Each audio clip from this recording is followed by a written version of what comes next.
Okay, let's try another one here. First step is to make the equation look like this.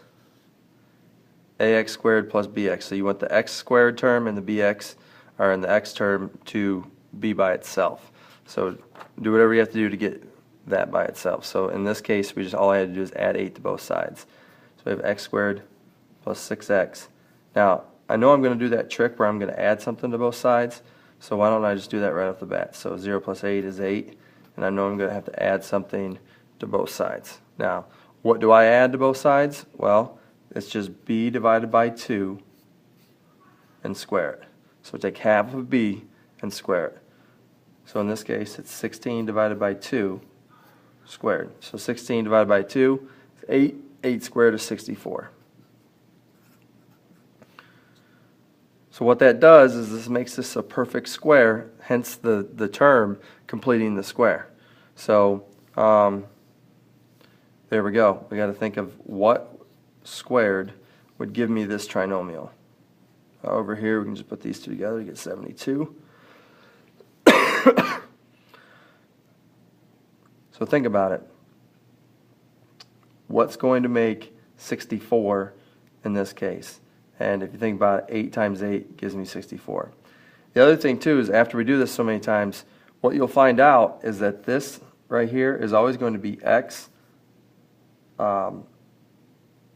plus or minus b divided by 2. So when we did b divided by 2, we got 8. And you notice that that is what's sitting right here. Okay, so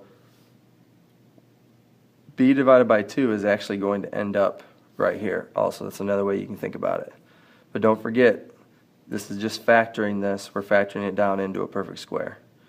All right, this is, go back to your very basics of factoring.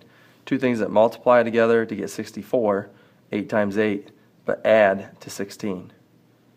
So we can just write that as a nice clean way. Instead of writing it twice, we just write it with a squared. So now we can solve this pretty quickly. Square root both sides, makes that cancel out. X plus 8 equals positive negative radical 72. And then we're going to subtract 8 from both sides. X is going to equal negative 8 plus or minus. Now, 72, radical 72, I see that that can be broken down into 16. 72 divided by 16. Nope. 72 divided by 36, right? So 72 divided by 36, 36 is a perfect square. So I can write this as 36 times 2, so that's 6 radical 2. So I want to simplify that radical if possible.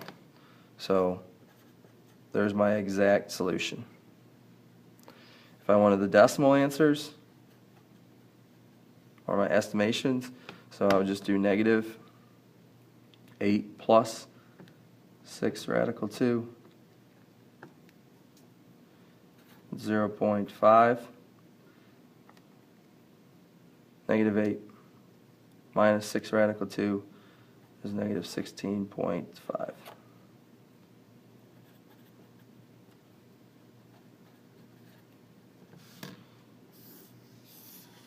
Those are my answers.